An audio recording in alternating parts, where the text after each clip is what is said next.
Noon, bago gumawa ng hakbang, bago magbitaw ng mga salita at pangungusap, siyasatin ang laman ng ating puso. Ang pag-aaral natin ngayon, pinamagatin natin, same measures, mga pare-parehong panukat na ginagamit ng Diyos. Salamat Ama dahil kayo ay Diyos na makapangyarihan at higit dyan, kayo ay Diyos na matapat. At ang katapatan nyo ay laging sapat sa aming mga pangangailangan.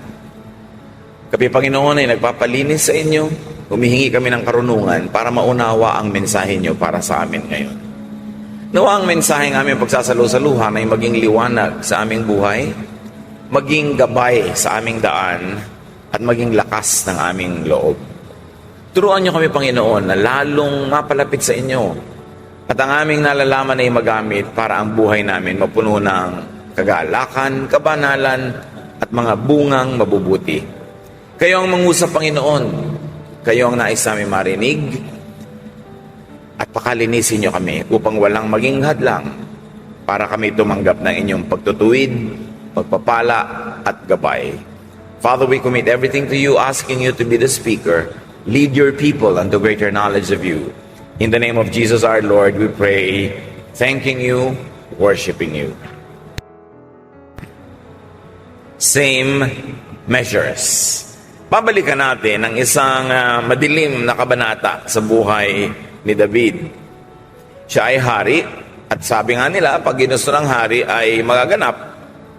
At itong si David ay nasa panahon ng digmaan, ang kanyang mga hukbo ay wala sa kanyang lungsod, nandun sa mga malalayong lugar para makipagyera, pero siya naiwan. At sa pagkakaiwan niyang ganun, ang kalalakihan ay mga wala. Naakit siya sa isang babaeng nakita niyang naliligo habang siya naglalakad sa bubungan ng kanyang palasyo. Inalam niya kung sino ito at nalaman niya isa pala sa mga matatapat niyang kawal ang asawa ng babaeng ito. Sa makatuwid para paigsiin ang kwento na napakahaba, nagnasa si David sa babaeng ito, ipinakuha niya at sinipingan, at pagkatapos ang babae ay magdalang tao, at hindi na maililihim pa ang kanilang ginawa, gumawa siya ng paraan na yung asawa ay mamatay sa digmaan. Ipinahamak ng kanyang sariling mga kawal yung kasamahan na yon na asawa ng babaeng gusto niyang makuha. So David had Uriah, the husband of this woman, killed. And he took Bathsheba, that woman, to become his wife. Ang dami-dami ng asawa nitong si David, hindi pa siya nagkasya doon. Ginusto pa niyang agawin ang asawa ng may asawa kahit pa nga yung lalaking husband noon ay matapat niyang kawal. So napakalaki ng kataksilang ginawa niya sa kanyang sariling sundalo at inagaw niya ang babaeng isa lang naman sa karagdagan ng napakaraming mga babae na sa kanyang buhay. And 2 Samuel 11 says that the Lord was angry at what David had done. Sino nga ba namang Diyos ang matutuwa sa ginawa nitong David na ito? Na kaya kahit pa siya ay hinirang na hari, kahit pa siya ay kinakasihan ng presensya ng Diyos, nagalit sa kanya ang Diyos. 2 Samuel 12, 1-6. And he sent Nathan the prophet to tell this story to David. A rich man and a poor man lived in the same town. The rich man owned a lot of sheep and cattle, but the poor man had only one little lamb that he had bought and raised. The lamb became a pet for him and his children. He even let it eat from his plate and drink from his cup and sleep on his lap. The lamb was like one of his own children. One day someone came to visit the rich man, but the rich man didn't want to kill any of his own sheep or cattle and serve it to the visitor. So he stole the poor man's little lamb and served it instead. David was furious with the rich man and said to Nathan, I swear by the living Lord that that man who did this deserves to die. And because he didn't have any pity on the poor man, he will have to pay 4 times what the lamb was worth. Dahil nagalit ang Diyos kay David, pinupunta niya ang propeta na may mensahe. Ang mensahe naman ng propeta ay nakakubli sa isang kwento. At sinabi niya, mayroong isang napakayamang lalaking ang dami-daming mga alagang tupa, mga baka, mga hayop, marami, ang yaman-yaman. At sa bayan na tinitirhan niya ay may isa ring lalaki na mahirap. Isa lang ang kanyang alagang hayop. Sidikap niyang mabili, nung maliit pa ito, pinalaki na parang anak niya. Naging kalaro niya, kaulayaw, hanggang kumakain pa ang hayop na ito sa sarili niyang plato at umiinom sa kanyang inuman. Kinakandong niya at kasama niyang matulog. Mahal na mahal niya ang munting hayop na ito. Dumating isang araw na may bisita ang mayaman at ayaw naman niyang pumatay ni isa sa kanyang maraming hayop para ito'y iluto at ihain sa kanyang bisita. Ipinanakaw niya yung kaisa-isang alaga ng mahirap na lalaki. Siyang pinatay at siyang inihain sa kanyang bisita. Yun ang kwento ng propeta. Pagkarinig nun ay nagalit si David. Sabi niya, napakasamang tao niya. Ang yaman-yaman na niya, nagnakaw pa siya ng kaisa-isang alaga ng mahirap na lalaki. Dapat siyang mamatay. Dapat siyang patawan ng parusang kamatayan. At dahil ang ninakawan niya isang mahirap, na siya namang mayamang hindi na kailangan pa magnakaw, ang siya pang nagnakaw, magbabayad siya dapat ng higit sa apat na beses na halaga ng kanyang ninakaw. So nagalit si David at sa kanyang galit ay binigyan niya ng hatol yung lalaki sa kwento. It is wrong to steal. That was the central message. But it is doubly wrong to steal when one has so much possessions already. It is wrong to steal. It is doubly wrong to steal when you no longer have any need. Masamang magnakaw ng tinapay kung nagugutom ka, pero lalo namang masamang magnakaw ng tinapay kung busog ka. At ang dami-dami mo ng tinapay na extra. So David passed judgment on the wealthy thief. Napaka-bigat ng judgment na binigay niya. Death and a heavy fine. Dahil ang hari noon ay mga judges din, pagkarinig niya ng kwento, naghatol siya ng karampatang parusa. Sabi niya, ang yaman-yaman na niya, nagnakaw pa siya. Yung nagnanakaw dahil nagugutom, nagnanakaw ng gamot dahil baka mamatay ang mahal sa buhay, maaari pang bigyan ng luwag para unawain. Bagamat mali pa rin. Pero gaano pa kamali, yung mayaman ka na, nagnanakaw ka pa? Hindi ka na magugutom buong buhay mo, may ipapamana ka na sa mga kaapu-apuhan mo, tapos nagnanakaw ka pa rin. Sobrang sama na nun. At sabi ni David, dapat siyang mamatay. 2 Samuel 12, 7-9. Then Nathan told David, "You are that rich man. Now listen to what the Lord God of Israel says to you. I chose you to be the king of Israel. I kept you safe from Saul, and even gave you his house and his wives. I let you rule Israel and Judah, and if that had not been enough, I would have given you much more. Why did you disobey me and do such a horrible thing? You murdered Uriah the Hittite by having the Ammonites kill him so you could take his wife." Napaka-dramatic nung eksena. Matapos maglahad ng kwento ang propetang si Nathan, nagbigay naman ng hatol ang haring si David. Dapat mamatay ang lalaking yan, napakasama. Ang yaman-yaman na, nagnanakaw pa sa mahirap. At pagkatapos, dapat siyang patawan ng bayad na 4 na beses ng halaga ng kanyang ninakaw. Sabi ni Nathan, ikaw, wala nang iba, ang lalaki sa kwento.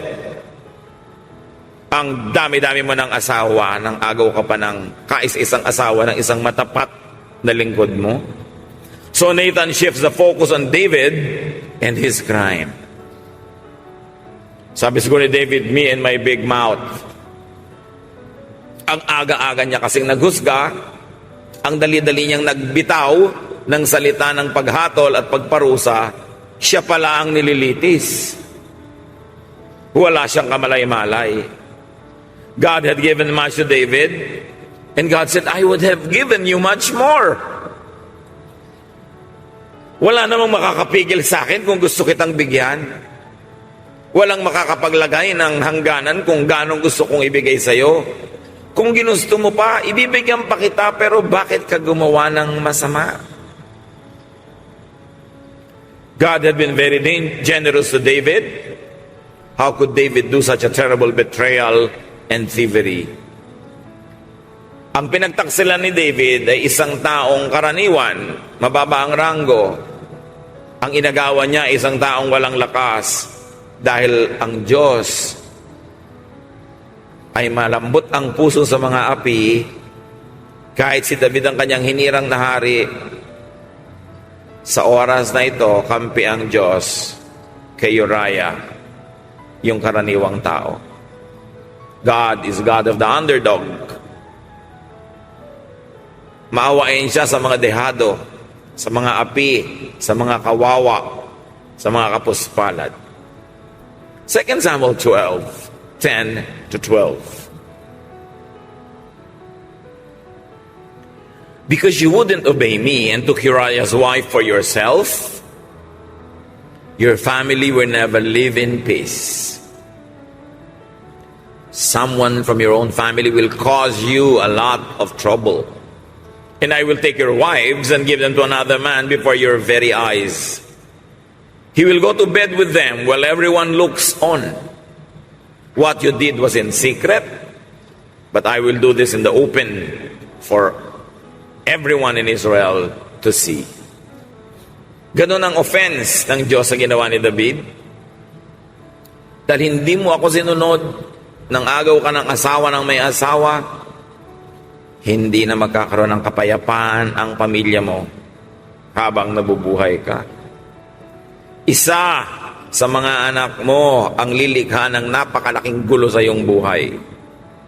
At ibibigay ko ang iyong mga asawa sa kanya, at sa harap ng buong bayan, sisipingan niya ang iyong mga asawa at ipapakita sa buong bayan kung ano ang laswa ng iyong ginawa. At naganap ngayon sa buhay ni David. Naging napakagulo ng kanyang buhay at talagang anak niya ang lumikha ng mga gulo sa kanyang buhay. So, because David said that man deserves to die, that man deserves to pay a heavy price, David would get doses of his own medicine. Trouble would hound him and his family all his life. What he did to Uriah would be done to him, but in more horrible proportions, kasi siya na mismo ang naghatol, times 4 dapat ang bayad. So God takes up Uriah's cause versus David. Something you wouldn't expect. God takes Uriah's side this time. Because as we have said, God loves the underdog. Even Jesus, the Son of God, came for the outcasts. Kaya naman dahil ang Diyos ay masisilip, mararamdaman kay Jesus, anong ginawa ni Jesus sa kanyang ministry? Pinahalagahan ang mga walang halaga. Kinilala ang mga hindi kilala. Sinamahan ang mga echepwera. Pinahalagahan, minahal, niyakap ang mga may sakit. Nakipagniig siya, nakipag-fellowship dun sa mga mahihirap, sa mga itinatapon ng lipunan. Yun ang puso ng Diyos. Malambot para sa mga kawawa, sa mga api. Sa pagpapatuloy ng kwento, 2 Samuel 13:15, David said, I have disobeyed the Lord. At parang ngayon naman lang niya naisip yun, ano? David is quick to admit guilt. Yan ang pinagkaiba ni David. Kahit grabe ang kasalanan, oras na natauhan, napagsabihan, napaalalahanan, napagalitan, natatauhan at naliliwanagan ang isip at bigla-bigla niyang inaamin ang kanyang kamalian. I have disobeyed the Lord, he said. Yes, you have, Nathan answered. You showed you didn't care what the Lord wanted. He has forgiven you, and you won't die, but your newborn son will. Then Nathan went back home. Sabi niya, nagkasala ako sa Panginoon. Oo nga, talagang nagkasala ka. Pinakita mong wala kang pakialam sa katuruan ng Diyos. Pero pinatawad ka na niya. Kung gaano kabilis si David tumanggap ng kamalian, gano'n naman kabilis magpatawad ng Diyos sa kanya. Pinatawad na. He has forgiven you.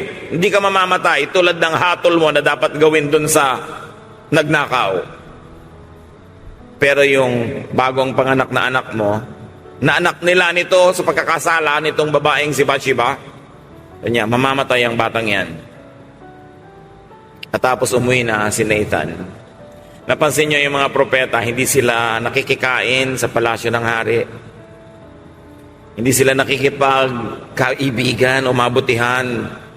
Dahil baka maregaluhan pa sila, baka mabigyan sila ng kung ano-ano, mawala sila ng dila, ng bibig na magsalita sa hari kung inuutosan sila ng Diyos na pagalitan yung hari. Kaya dumayo lang siya sa palasyo, sandaling-sandali, para lang ibigay itong napakasamang balita kay David na mamamatay daw ang kanyang anak. Na siya hinatulan ng Diyos at hindi naman tulad ng hatol na binitawan niya kung siya sana ang magbibigay ng hatol. So Nathan affirms David's self-judgment. What David did not realize was that when he judged the man in the story, he was judging himself. Because he was that man. God is quick to forgive David. And curiously, it was never explained, it is the innocent child that would die. There are many lessons from this story. One of them being, do not do wrong. Isa sa mga pinaka-obvious na leksyon, huwag kang gagawa ng mali dahil babalik sa'yo. Hindi pwedeng hindi bumalik sa'yo ang ginagawa mong mali. And then do not condemn or judge others who do wrong by your standards. Sa standard ni David, dapat patayin eh. Sa standard niya, dapat times 4 ang bayad. Huwag agad-agad manghuhusga. Kasi, sabi sa Matthew 7:1-2, don't condemn others. And God won't condemn you. God will be as hard on you as you are on others. He will treat you exactly as you treat them. An older version, the New Revised Standard Version, says, do not judge so that you may not be judged. For with the judgment you make, you will be judged, and the measure you give will be the measure you get. Huwag husga ng husga. Huwag yung pag nakarinig ka ng ginawa ng ganong babae, ang sama ng babaeng yan, dapat siyang patayin. Pag may narinig kang ginawa ng ganong tao, meron ka na agad hatol, meron ka agad judgment. Dahil sa paghahatol natin sa kapwa, nagbibitaw tayo ng hatol sa ating sarili kung ganon din naman ang ating ginagawa o nagawa o gagawin pa. At madalas ang tao bulag, manhid sa mga sarili niyang kasalanan. Dilat na dilat ang mata niya sa kasalanan ng iba. Kitang-kita niya ang pagkakamali at pagkukulang ng iba, pero hindi niya nakikita ang sarili niyang mga pagkakamali. Kaya ang galing-galing niyang manghusga. At isa sa mga leksyon ng kwentong ito, magdahan-dahan sa paghusga. Ano kaya ang magiging hatol ng Diyos kay David kung iba ang naging hatol niya doon sa lalaking narinig niya sa kwento? Ano kaya ang magiging hatol sa kanya kung sinabi niyang nakapagnakaw man yung lalaking mayaman na bagamat mali, baka nadaya siya ng kanyang kasakiman. Baka nadaya siya ni Satanas. O baka may ibang dahilan siya na hindi natin alam kung bakit siya ganon. Kung nagbigay siguro si David ng kahit ganong konting puwang para unawain yung kahit na nga talagang maling-maling tao, ano naman kaya ang magiging hatol sa kanya ng Diyos? Hahayaan kaya yung anak niyang mabuhay? At hindi kaya siya hahatulan na ang pamilya niya at ang buhay niya ay mapupuno ng gulo? At yung ginawa niyang pangaagaw ng asawa ng may asawa ay gagawin sa kanya ng sarili niyang anak? Hindi natin alam kasi hindi naman ganun ang tinakbo ng kwento.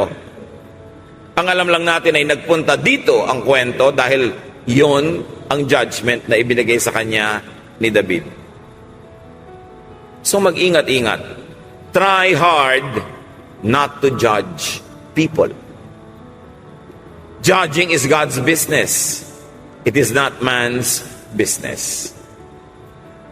Idiniin yan ng Panginoong Jesus. Kaya dapat din nating idiin at paulit-ulitin. Matthew 7:3-5. Jesus speaks here. You can see the speck in your friend's eye, but you don't notice the log in your own eye. How can you say, my friend, let me take the speck out of your eye when you don't see the log in your own eye? You're nothing but show-offs. First, take the log out of your own eye. Then you can see how to take the speck out of your friend's eye. Isa na ito sa mga pinakamadalas i-quote na katuroan ng Panginoong Jesus. Sabi, bakit kitang-kita mo ang kaprasong puwing sa mata ng iyong kapwa, samantalang hindi mo napapansin yung isang malaking troso na nakatakip sa iyong mata?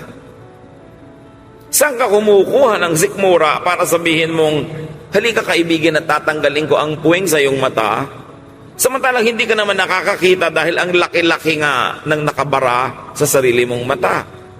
Nagpapasikat ka lang, nagyayabang, nagkukunwari, nagbabalat kayo.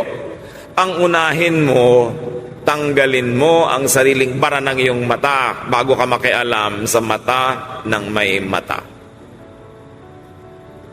Bakit naman itinuturo ng Panginoon yung ganon? Una, because you might be unfair to people when you judge them. And number two, definitely, you will be harsh on your own self when you are harsh on others. Because the measure you give is the measure you get. At yan nakahulugan ng ating pamagat, same measures. Maiksi ang pasensya mo sa kapwa, maiksi rin ang pasensya sa iyo ng Diyos. Nang huhusga ka agad ng kapwa, huhusgahan ka rin agad ng Diyos. Pero tingnan niyo si David, agad-agad kumilala ng kanyang kasalanan, hindi na ipinagkaila, hindi na nangatwiran, agad-agad din siyang pinatawad. Another lesson, of course, do not condemn others without first looking at your own sinfulness. Mawawalan ka ng lakas ng loob na manghusga ng kapwa kung uunahin mo munang isa-isahin sa iyong sarili ang iyong mga pagkukulang, mga kasalanan. Bulag lang ang nakakapaghusga ng kapwa. Nagkakaroon siya ng lakas ng loob na magbigay ng judgment sa mga kasalanang siya rin ay dapat panagutin. Kaya ang taong mulat, ang taong espiritual, hindi agad-agad nagbibitaw ng salita, lalo't ito'y mapanghusga. At kahit sa puso, hindi ka nanguhusga ng kapwa. Pilit kang umaapuhap, naghahanap, nangangapa ng dahilan para unawain ang iyong kapwa. At hindi mo man siya mahalin, ay at least hindi mo siya kamuhian. Hindi mo man i-justify ang ginagawa niya, ay hindi mo man lang dapat husgahan. Do not condemn others without first correcting your own mistakes. At napakalinaw ng application ng Panginoong Jesus dito. Nung may babaeng nahuli sa akto ng pangangalo niya na sinasabi ng batas ng kanilang kaugalian ay batuhin hanggang mamatay, hindi naman ipinabato ng Panginoong Jesus. Ang sabi lang niya, sige, malayang bumato ang sino mang walang kasalanan. At least yung mga tao, inamin sa sarili nilang makasalanan sila, kanya-kanya silang bitiw ng bato na hawak nila, na handa na sana nilang ipukol, at nag-uwian sila kasi wala naman silang karapatang manghusga ng kapwa. Sino sa atin ngayon ang may karapatang manghusga ng kapwa? Sino ang nakababatid sa bawat pangangailangan, kahinaan, lihim, takot ng isang puso na nagkakamali sa tingin mo, pero nauunawaan mo ba kung ano nag-uudyok sa kanya, ano nagtutulak para gawin ang mga nagagawa niya? At anong alam mo kung natutuwa siya o ipinagluluksa niya ang ginagawa niyang mali? Hindi natin alam. Kaya dapat sarili lang ang laging sinusukat. Iyan ang isa sa mga bisyo ng mga relihiyoso na dapat tanggalin. Natuto ng konting verses, natuto ng konting katuruan, naging hukom na ng kapwa. What we know is very little. Maraming hiwaga at misteryo ang Diyos. Walang makapagsasabing sino mang tao na ako, nauunawa ko ang Diyos. Kilala ko ang Diyos, alam ko ang iniisip ng Diyos, therefore, kaya kong maghatol sa mga tao dahil alam ko kung anong ihahatol ng Diyos kung siyang maghahatol. Walang nakakabatid nun. Walang isang utak, walang 6 na bilyong utak kahit pagsamasamahin ang makasusukat sa iniisip ng Diyos. At sa kataasan ng mga diwa ng Diyos, hindi rin kayang ibaba sa lupa ang matataas niyang mga diwa. At hindi mo pwedeng sabihin, ito ang gusto ng Diyos. May mga bahagi ng buhay na alam natin.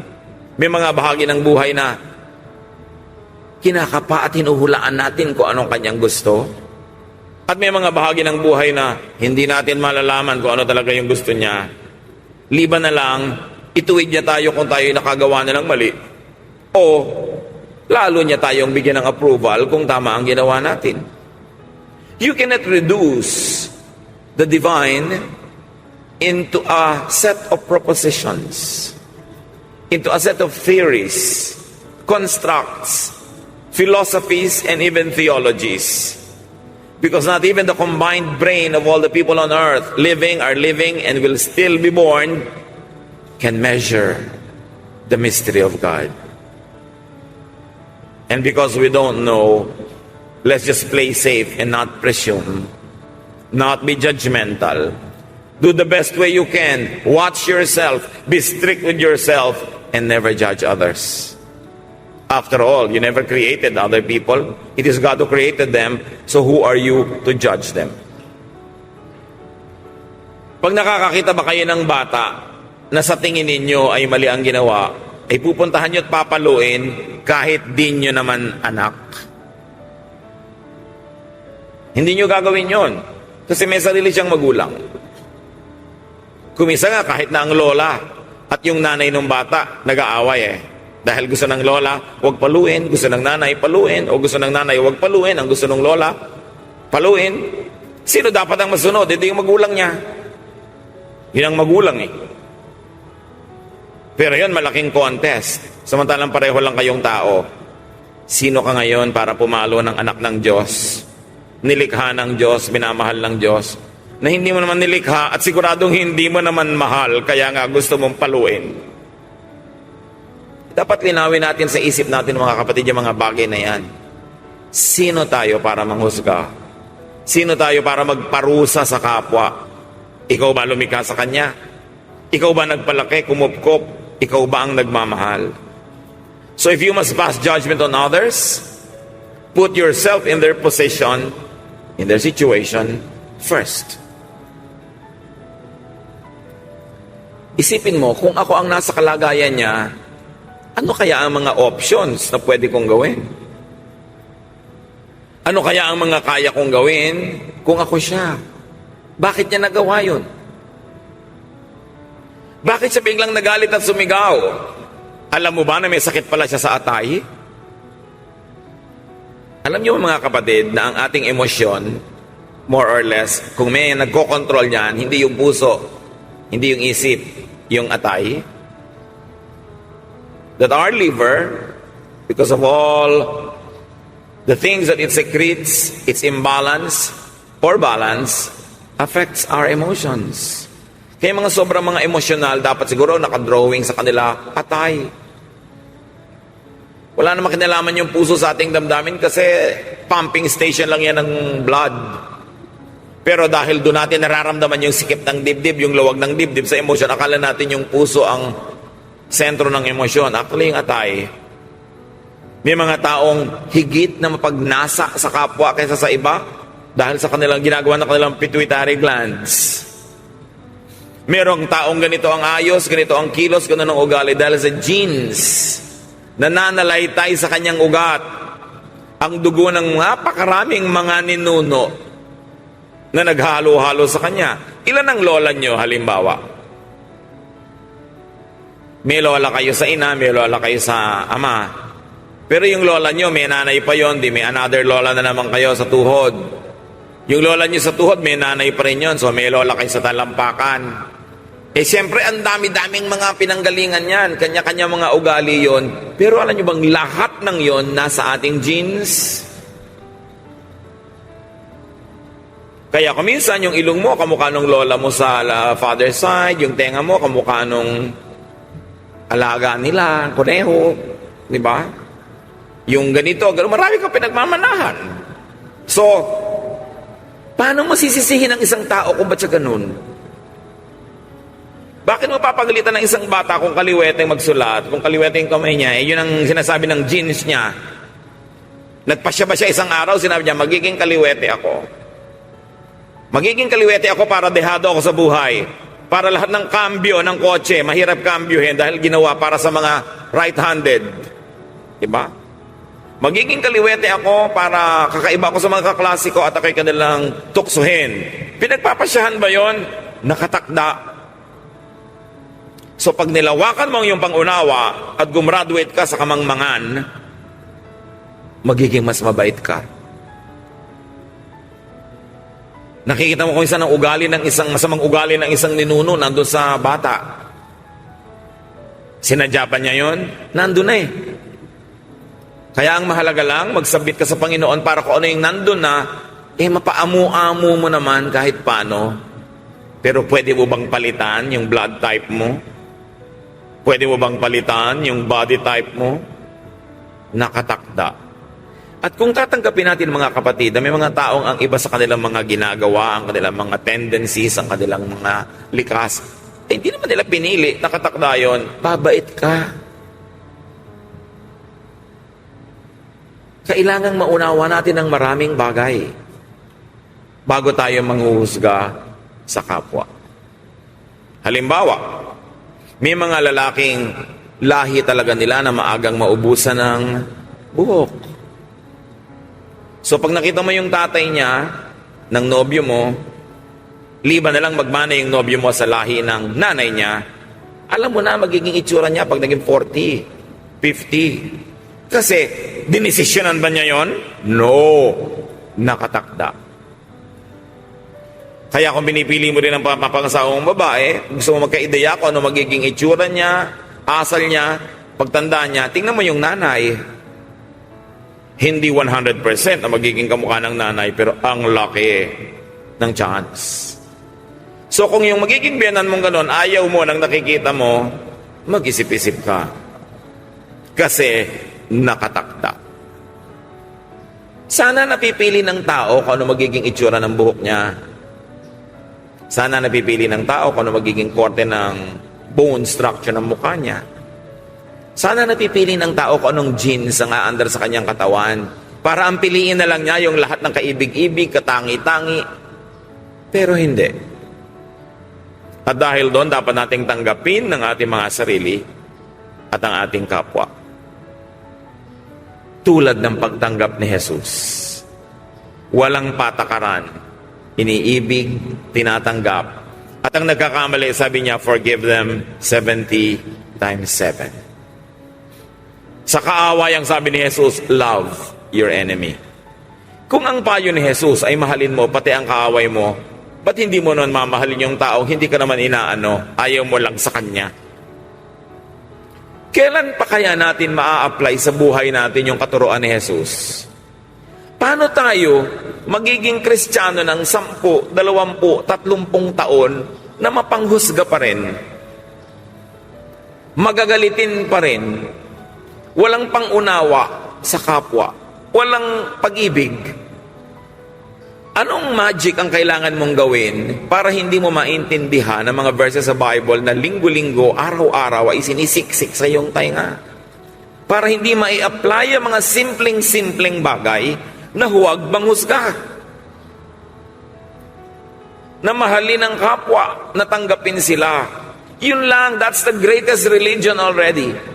Hindi mo na kailangan magkaroon ng kung ano-anong matataas sa pinag-aralan. Hindi mo na kailangan na tumaas ang ranggo mo sa church. Matuto ka lang tumanggap at magmahal sa kapwa. Narating mo na ang dapat marating ng pinakamatayog na pananampalataya. Dahil yun ang turo ni Jesus. Love God and love your fellow men. Sabi niya, this is all the law and the prophets. Kung kukunin niyo ang lahat ng halaga, turo ng lahat ng kautusan ng Diyos, ito lang ang dapat matira. Unahin mong ibigin ang Diyos at pagkatapos ibigin mo ang iyong kapwa gaya ng pag-ibig mo sa sarili mo. So ito ang isang napakalaking katotohanan mga kapatid na dapat nating tandaan. Sabi ni Jesus, mahalin mo ang iyong kapwa gaya ng pag-ibig mo sa iyong sarili. So kung hindi ka mapagmahal sa kapwa, anong ibig sabihin? Hindi mo talaga mahal ang sarili mo. Because the measure you give is the measure you get. And by the way, you measure yourself, you measure others. Pag hinuhusgahan mo yung kapwa mo, ang totoo, hinuhusgahan mo ang sarili mo. Yun lang, maunawa nyo na, maunawa nating lahat, naunawa na natin ang pinakamahalagang katuruan. Tinanong si Jesus doon, ano pong pinakamahalagang katuruan? At kahit sinagot na ni Jesus yun, marami pa rin nagtatanong ngayon, Pastor, ano po pinaka-importanteng commandment? Di ba alam na natin, love God and love others. Huwag nyo nang guluhin ang sarili nyo ng kung ano-ano mga doktrina. Isa ba ang Diyos o tatlo? Ang baptism ba ay lubog, wisik, turok, buhos? Ang kakainin ba natin sa Lord's Supper ay ostya o puto o kutsinta? Ang isusuot ba natin ay puti o itim pag tayo namamatayan? Ang version ba ng Bible dapat ay King James o New Standard Version o whatever? Hindi yun ang tanong. Ang tanong lang ito, umiibig ka ba sa Diyos at sa kapwa mo? Kasi yun lang naman ang turo. Yung iba panggulo lang. Kaya nagkakawatak-watak, nag-aaway-away dahil dinodoktrina ang lahat ng bagay. May doktrina kung gaano kahaba ang palda, may doktrina kung gaano kahaba ang buhok, may doktrina kung saan ilalagay ang hikaw, sa ilong ba, sa pusod ba o sa tenga, may doktrina kung ano dapat ang kanta, mabilis ba o mabagal, malakas ba o mahina, may doktrina lahat. Pero sabi ni Jesus, ito lang yan. Ang lahat ng kautusan, pag pinagsama-sama mo, ito lang yon. Love God and love others. When you fail in that department, no success in the other doctrines that you value will count. Kahit palagi kang naka-long sleeves at mukha nakapamburol, kulang na lang maglagay ng bulak sa ilong dahil gusto mo formal ka na mukhang bangkay, walang point. Kung nanghuhusga ka, bihis na bihis ka, Sunday best, long sleeves, buttoned up to your neck, pas nakakita ka ng naminiskirt, ginudge mo, ang landi naman ng babaeng ito. Bale, wala ang relihiyon mo. Nang judge ka na kasi. Mabuti pa, huwag ka nalang magsimba. Nagkakasala ka lang. Pag may dumaan na, pintasan mo agad. Pag may dumaang mga ayaw mo ang kilos, nagalit ka na agad. Huwag ka nalang magrelihiyon. Sayang ang oras mo. Dahil ang turo ni Jesus, love God and love others. And you know what love is? Love is unconditional. Ipinapako si Jesus, ibinabaon yung masasakit, matatalim na mga malalaking pako sa kanyang buto, sa kanyang laman. Siya'y nananalangin. At ang panalangin niya, Ama, patawarin mo itong mga nagpapako sa akin, hindi nila alam ang ginagawa nila. Yun ang pag-ibig. Ipinapako ka na, ipinapanalangin mo pag patawarin siya. Paano yung dumadaan na taong hindi mo kaano-ano, pipintasan mo? Anong tawag doon? At habang nagiging mas relihiyoso ang tao, mas nagiging pintasero, mas kumikitid ang utak, mas maraming kinakamuhian, at mas nalalayo sa kapwa, lalo na sa kapwa mananampalataya, na iba ang doktrina. You see all the deception of religion. Imbes ipakilala ng relihiyon ng Diyos sa tao, tinatakpan at pinapalitan ng iba ang imahe ng Diyos. Kaya dapat lampasan mo yan. Magkaroon ka ng personal na pakikipagniig sa Diyos. Personal na pagkakakilala sa Diyos. Hindi laging, Pastor, masama po bang gawin ko to? Pwede ko po bang gawin ito? Magpasya ka. Kilalanin mo ang kabutihan ng Diyos. Kung hindi mo makilala siya sa mga detalye ng maraming magugulong doktrina, kilalanin mo na lang na siya maibigin. at itinuturo ni Jesus na maging maibigin ka, yun ang pagbasihan mo ng lahat ng judgment mo sa buhay. Hindi asa ka ng asa, father, pastor, whatever, bishop, ano po bang gagawin ko sa buhay? Nagiging laruan ka tuloy ng mga religious leaders, nagiging tauhan ka, nagiging robot ka, wala kang sariling utak. Kung anong idikta sa'yo, yun ang gagawin mo. Bawat puso ng tao ay tahanan ng Espiritu ng Diyos. Ibinigay ng Diyos ang kanyang Espiritu sa bawat tao. At sinabi pa sa Romans, ang batas ng Diyos ay nakasulat sa bawat puso ng tao. Kahit pa wala kang formal religious training, alam mo, inilagay sa iyo ng Diyos sa puso mo ang tama at mali. Pakinggan mo yung tinig na yun. Huwag kang asa ng asa lang. Ipag-pray niyo po ako. Ikaw ba nagpe-pray? Utos ka ng utos sa iba. Nagpe-pray ka ba? Attend ka ng attend ng worship. Hindi ka nag-aaral na kahit ano na lang sabihin sa iyo. Kaya alam niya nangyayari sa mga taong maraming mga relihiyoso sa buong mundo, kahit iba-ibang relihiyon, nagiging mga tau-tauhan. Pag sinabi ng leader nila, kalaban natin yung kabilang religion, patayin niyo sila lahat. Religious wars. Pag sabing mali ang teaching nila, nag-research ka ba, pinag-aralan mo ba? O mali daw, sabi nino, sabi ni pastor. Mag-aral. Bawat isa haharap sa Diyos. Bawat isa huhusgahan ng Diyos. Hindi grupo-grupo. Pag may ginawa ka, hindi pwede sabihin, kasi po sabi ni ganun mananagot ka. Kung minsan, ang disadvantage ng sobrang organized na relihiyon, ang mga tao wala nang pagsisikap na kilalanin ng Diyos on their own. Wala na silang ginagawang pakikipag-ugnayan sa Diyos, pati prayer nila, ipapapray pa sa iba. Hindi naman masama magpa-pray sa iba, tinuruan tayong gano'n, pero tiyakin mo munang nauna ka lang nag-pray bago ipapray sa iba. Hindi ka lang lulon ng itinuturo sa iyo. Paano kung mali? And at the end of the day, listen to the Spirit in your heart. Because God speaks to everyone. Hindi lang mga pastor, mga scholar, theologians, mga pare, hindi lang mga religious leaders ang kinakausap ng Diyos, bawat isa. Pero syempre, ang naituro ng maraming relihiyon sa buong mundo, gawing dependent ang mga tao sa konti nilang mga leader para mas madali silang kontrolin. Sila magsasabi sa iyo kung anong isusuot mo, anong gagawin mo, anong kakainin mo. Kapwa-tao mo lang sila. Huwag nating ipaubaya sa iba ang ikabubuti ng ating espiritu, kanya-kanyang sikap. Bagamat nakatutulong na may umaakay-akay, may nangungunang-una paminsan-minsan, pero hindi mo iaasa lahat. Dapat meron kang personal na relasyon sa Diyos. Nade-develop mo ang sarili mong konsyensya. Nakaka-develop ka ng mga sarili mong mga batas sa loob ng puso mo kung alin ang tama at mali, hindi lang yung sinasabi ng organisasyon sa iyo. Ang mga organisasyon kung minsan may mga interes yan. May mga politika. Kaya hindi ka lagi nakakatiyak na ipinagagawa sa iyo yung pinakatama. Kailangan magsikap. Ang nakakapagtaka kasi mga kapatid, simple lang naman ang turo ni Jesus. Tapos yung mga tao, buong buhay nila, simba ng simba, pero hindi mo pa rin makita yung simple na yon.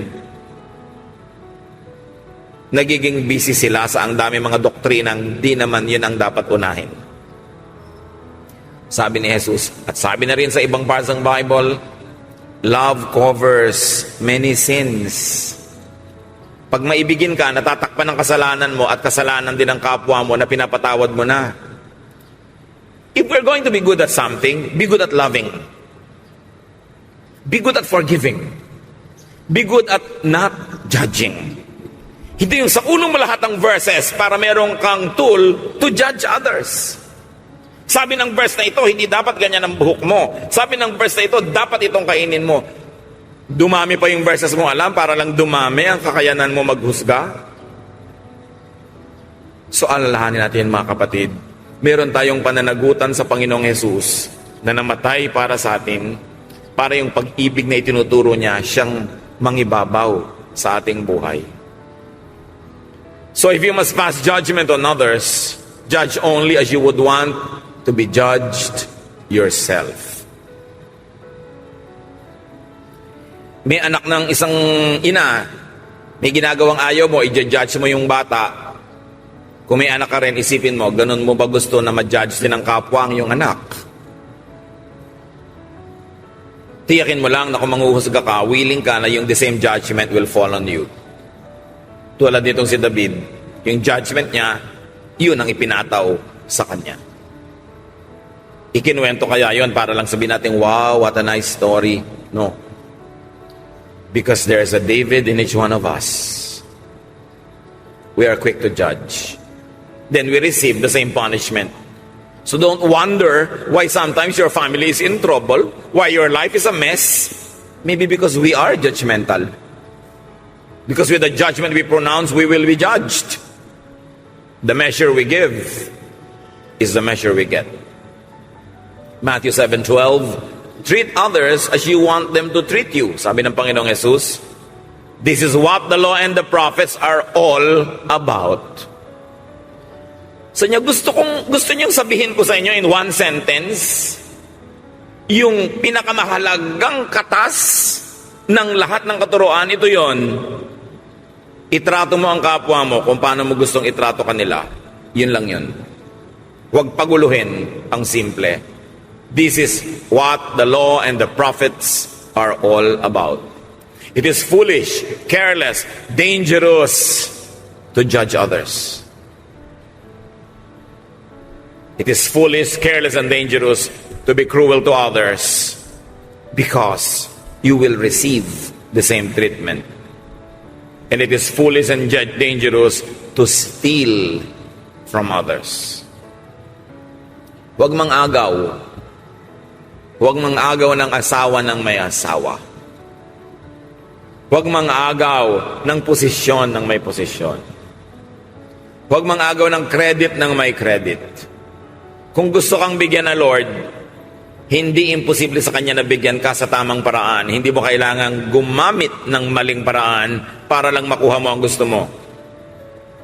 Dahil babawian ka lang noon. Ano ang gusto nyo sa buhay? Sikapin yung makamit sa tama at makadiyos na paraan. Kung sa kabila ng tama at makadiyos yung paraan na hindi nyo nakakamit, ibig sabihin, ayaw ng Diyos yun para sa inyo. O ayaw pa lang, baka bukas, pwede na. Pero huwag na huwag manghihiram ng mga kasangkapan ni Satanas para gumawa ng isang bagay. Dahil bagamat magagawa yon, kanino ka nang hiram ng gamit? Ano ang bayad ng ganung mga bagay? Ama namin, suriin niyo po kami. Ilang beses, paulit-ulit na nadidinig namin ang mga bagay na ito. Pero ngayon, Lord, with feelings, iparamdam niyo sa amin kung kami judgmental or not. Ipamukha nyo sa amin kung paano kami nagiging judgmental. Paano kami nagiging mapanghusga. Lagi namin ina-apply yung aming mga pananaw sa buhay ng iba kahit hindi naman namin naintindihan ang buhay nila. Nawa maging totoo sa buhay namin yung kaisa-isang mahalagang turo. That we treat others as we like to be treated.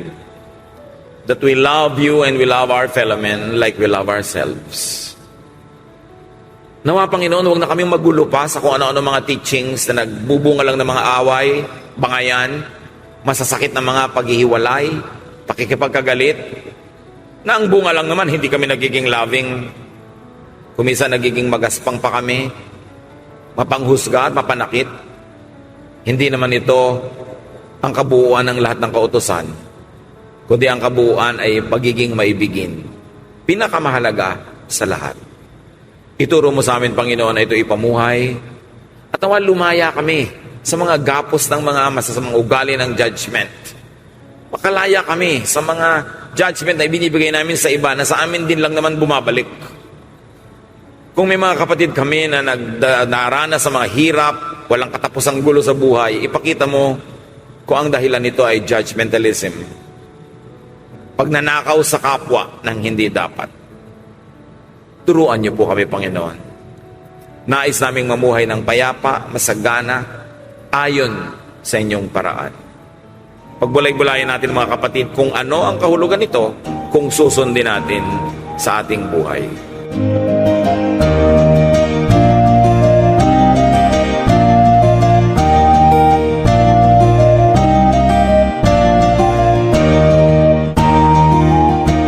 Ang katatapos pong mensahe ni Kuya Ed Lapis ay pinamagatang Same measures,